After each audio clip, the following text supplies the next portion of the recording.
Hello everyone and welcome back to Let's Play Europa Universalis IV with me, Alfapiomega, Meiou and Taxes, and Brittany. So a couple of years have passed since the last episode, I think actually 2 or 3, I'm not entirely sure, but it's been a peaceful few years.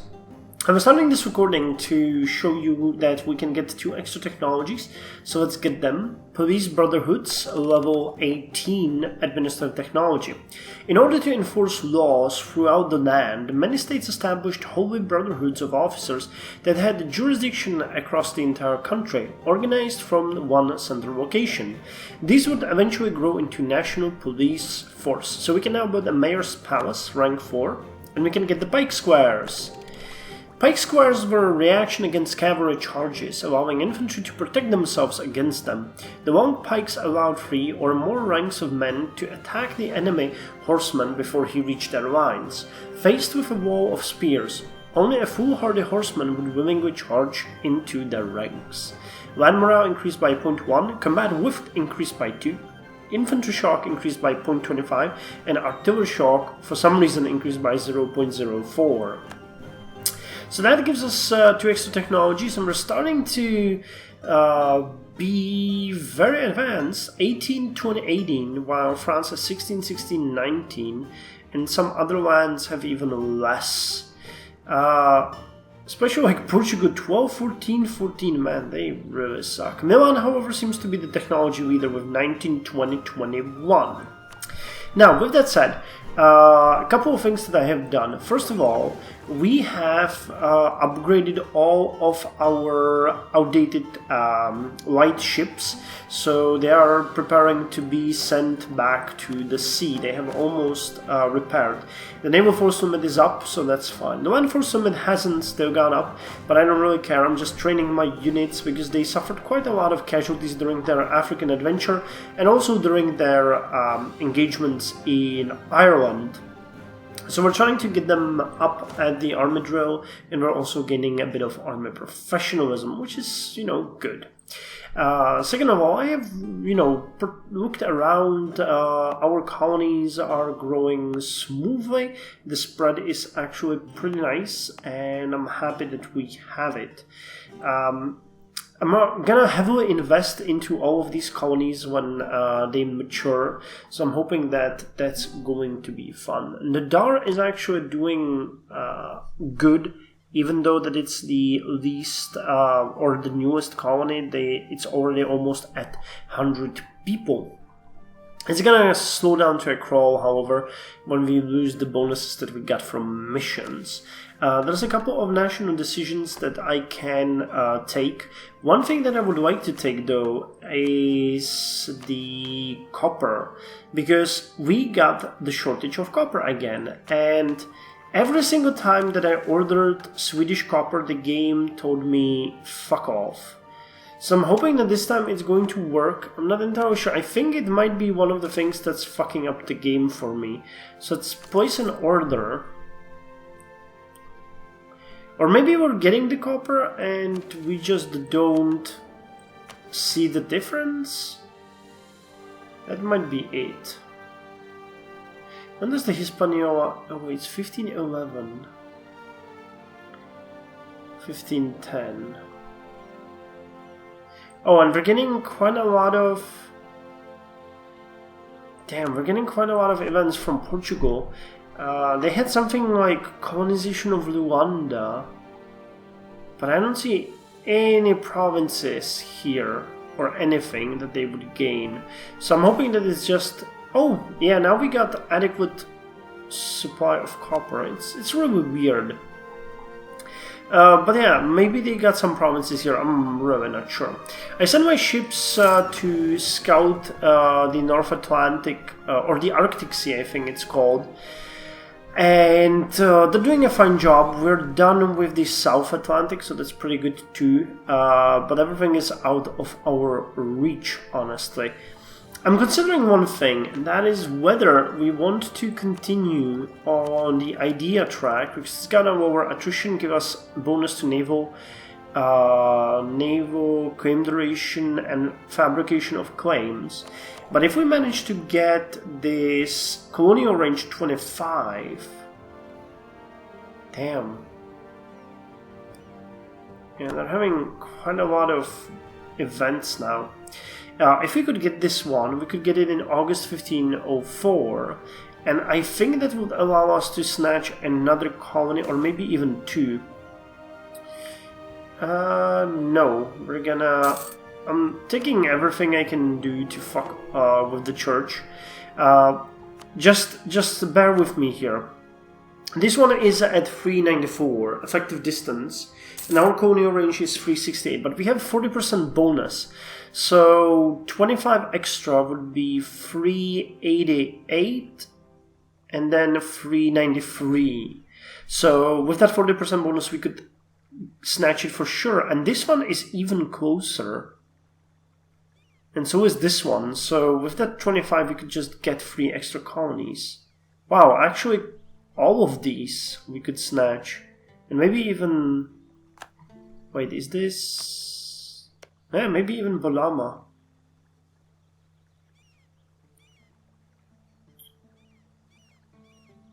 Actually not Bolama, but this one. Probably, yeah. So we could snatch a whole lot of colonies as extras.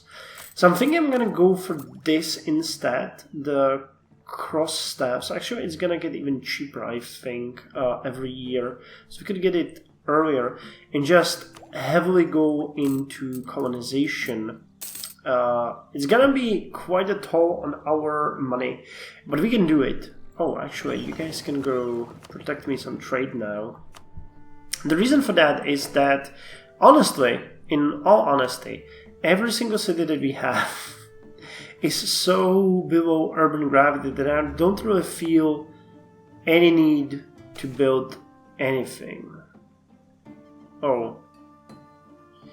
As a typical response to different kinds of problems, obscurantism was a frequent behavior in most nations, at least until the Age of Enlightenment arose in the most advanced Western nations on the European continent. Well, I guess knowledge is power, because we're skeptical, maybe. So yeah, I would like to build maybe some things here and there. Especially I'd like to build the warehouses in Onis, St. Malo, and then something like a marketplace in Bro, Gernev, to boost its trade power. But honestly, you know, I'm not in a hurry, so I'm just gonna sit on the money because, as I said, everyone, especially our capital, is so below its limits that it's just insane. So we really don't need to invest into anything. And when these colonies start coming up, we'll need to deal with them, you know, as time goes by. We'll need to heavily invest in them, fortify them, make them protected and valuable. And as there are trade provinces, we'll also need ports and other things to, you know, dominate trade here as well. So with that said, there's not much investment going on right now, and I would probably prefer to get as many of them in as short time as possible. Again, we're gonna do the hopping. So first we're gonna invest into Buyadur and try to make it less autonomous and so on. Oh, okay. We're accommodating with the natives. How nice of us. So, some of you have probably noticed that we have a +3 stability. Let's change that. Let's revoke privileges from the greater nobles. They don't have that much left. Some commoners in the officer corps, or partial relaxation of levy obligation. So let's go with the partial Actually, I think that maybe... this is increasing military tech cost. Okay, so let's actually permit any commoner in the officer corps. That's going to most likely hit us like a rock, but our corruption is at minimum now, 18.79, so I'm giddy to start lowering it again. Now remember, this is fucking our trade power, our fort defenses, power cost, and centralization, so lowering it is in our best interest. Okay, we can lose up to 2 stability. We lost 1 point, which is not a big issue in my opinion. Actually, it's not an issue at all. when we look at that, yeah, we're okay. Who likes freeze anyways? We like to. And the Ottomans have actually expanded again, so they're starting to get a bit on track. They're really not that good in their technologies, but that doesn't mean that they are bad. So I'm rooting for them. I'd like to see them, you know, historically gain a bit more power, and I'm kind of sad or scared that the Mamluks are this powerful. Though I think that their corruption should be taken care of them. Actually, they have only 25. Renaissance masterpiece of religious art. Oh! A famed artist in our country has produced a stunning piece of art that illustrates the supremacy of God over the world. It awes everyone who sees it and beautifully confirms the order of existence. As the royal family patrons the artist, it is now up to us to decide what happens to it. Well, we're losing quite a lot of prestige due to religious scandals, so I don't really think we're gonna display it. Do we want money or stability points? Actually, let's go with money. This is quite a lot, and I'll enjoy having it. Oh, we could go with the renowned university. That would actually finish up one of our missions. But I guess I'm gonna wait for either my heir or my duke to get some interesting personality trait, because I'd like to roleplay that a bit. I don't know what to do with the money, honestly. So I'll just keep it for now. And our ships should be scouring the Northern Sea. Yeah, and now they're going to the Arctic Sea. I want to see the coast. I want to see everything. Well, this is interesting. The rebels in Castile have decided to attack an army half its size, and despite taking heavy casualties, the 15,000 Castilian troops were able to defeat 30,000 Castilian pretender rebels. So that's something that I wanted to show you. I really think that it's worth noting that how badly the rebels failed here. Damn. Castile's taking heavy casualties, but still, this is a really interesting turn of events. Yeah, look at that. Castile lost 5,839 troops and 2,473 cavalrymen, while the rebels lost 5,082 troops and 2,766 cavalrymen. Interesting. Anyway, the date is 28th of May. Our son has become silver-tongued.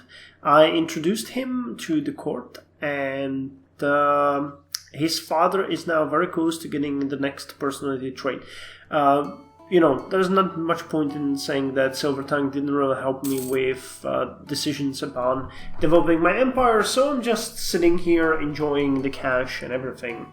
We are managing to lower the corruption a bit more again because of the revolt privilege, and we had a saint proclaimed, so now we have, what? 166 stability points, which is decent, you know.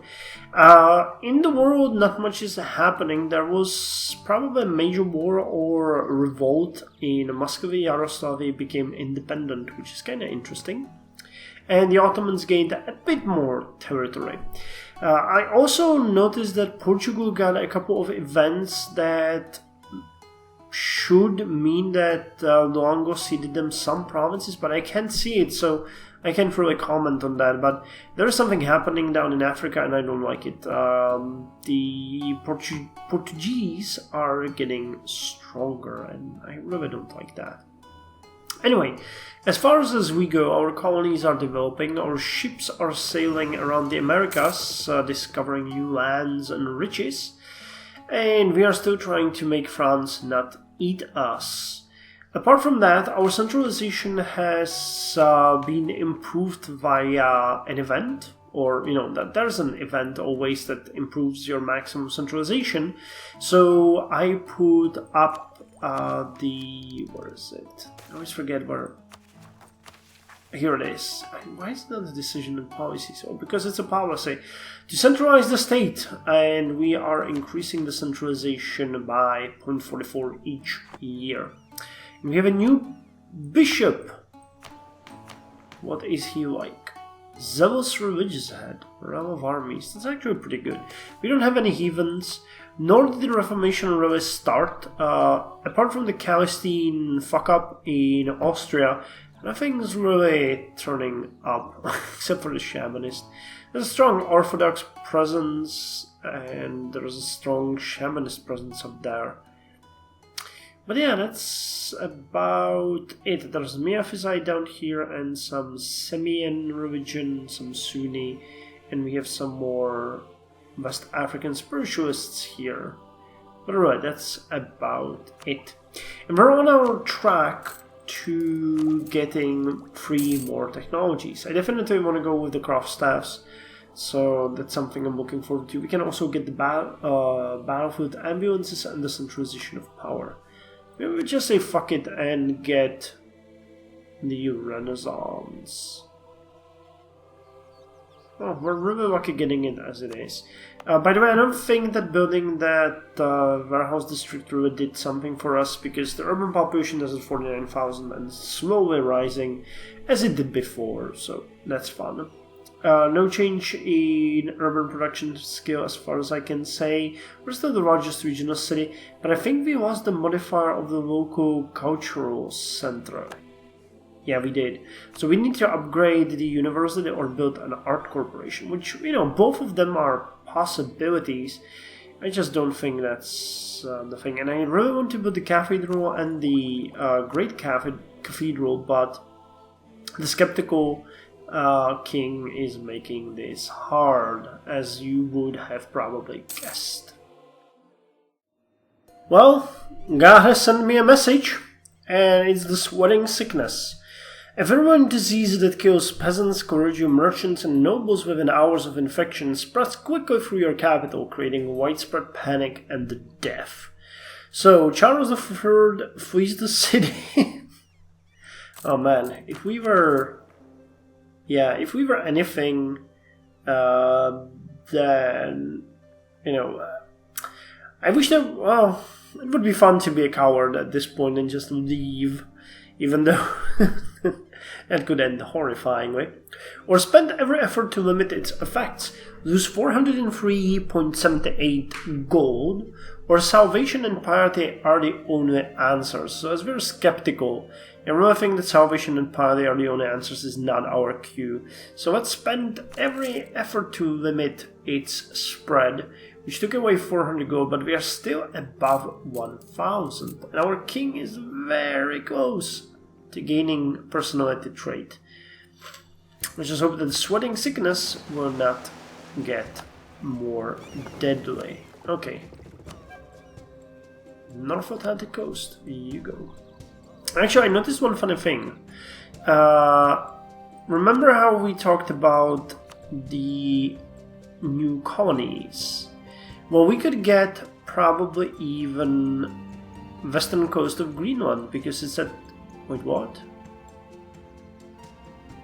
Hey, you lied to me. You said it was closer. Colony suit 482. Damn.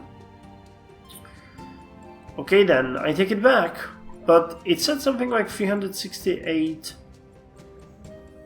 380. Well, I don't know. Something happened. It no longer applies. Well, okay. Well, about a month ago, our king got the naive enthusiast third trait, and I was so mad that I didn't want to record it at all. And now, a month later, our king has died, and Charles IV, the Chatillon Blois, took over. So his great cunning and silver tongue shall aid us in forming strong alliances with our friends. Our nation is mourning over the loss of our previous monarch, Charles III.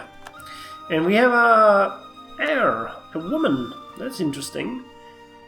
She's free. But Charles has no legitimate wife. So who could we... Okay, England, and... yeah, we need to pull back our diplomats and start getting some marriages yet again. So royal marriage with England, and we get Anne. Okay, so our daughter is Anne and our wife is Anne. And they both kind of suck. Oh! Aladdin I continuous scheming and plotting has infuriated nobles and made Aladdin's first some powerful enemies. The Ottomans have succumbed into a civil war. Damn, he's got some good skills, and well, let's hope that he's gonna survive. Okay, what was I doing? Oh yeah, royal marriage with Castile. Then royal marriage with Aragon. Royal marriage with Milan. Who else? Naples? Naples. Cayman. Okay. Naples likes us. The menace of Pasquotang. After a rather turbulent beginning with the natives of Pasquotang, we finally managed to convince them of our good intention. As we made landfall, 2 men, 1 old and 1 young, approached our ship. They were not interested in our gifts, and when a musket was fired over their heads to make them back away, it wounded the older man slightly. He ran to their huts and brought men who threw spears at our crew until they were chased off. Until they were chased off after 2 more rounds were fired.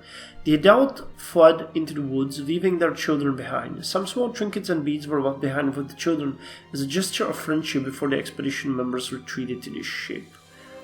Make them understand we mean them no harm, or if they return, kill them.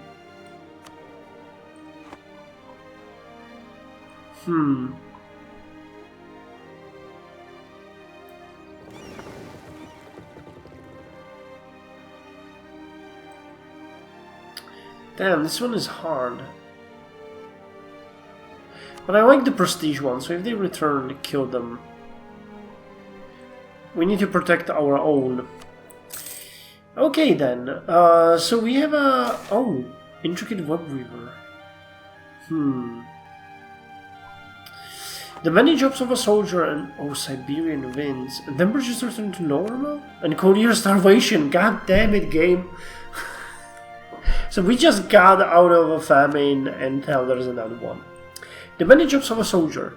Prolonged peacetime and changes in the economy had led to many of our salaried soldiers no longer considering the pensions we pay sufficient. An increasing number have turned to other daily work such as shopkeeping, I wanted to say shoekeeping, or craftsmanship, earning a better living in their city homes. While we can stimulate the local economy, While this can stimulate the local economy, it does mean that these troopers are no longer maintaining or practicing with the equipment that we've provided them. In order to stop this trend, we would have to increase their pay substantially.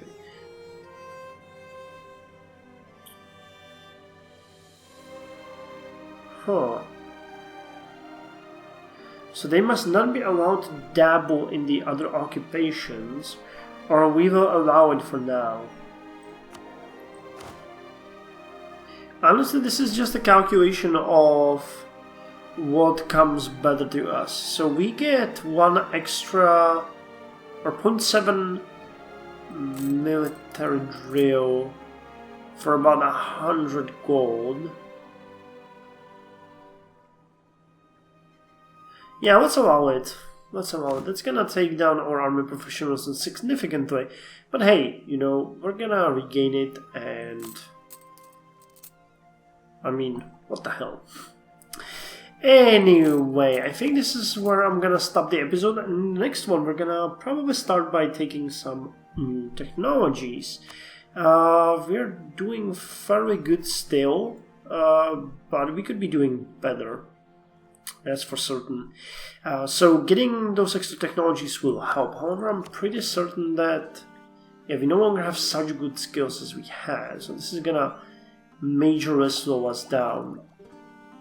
But hey, September 1503 is good. September 1503 is good, and December 1504 is not bad. Plus the institution spread. We need to get rid of this penalty. Okay, anyway, see you in the next episode.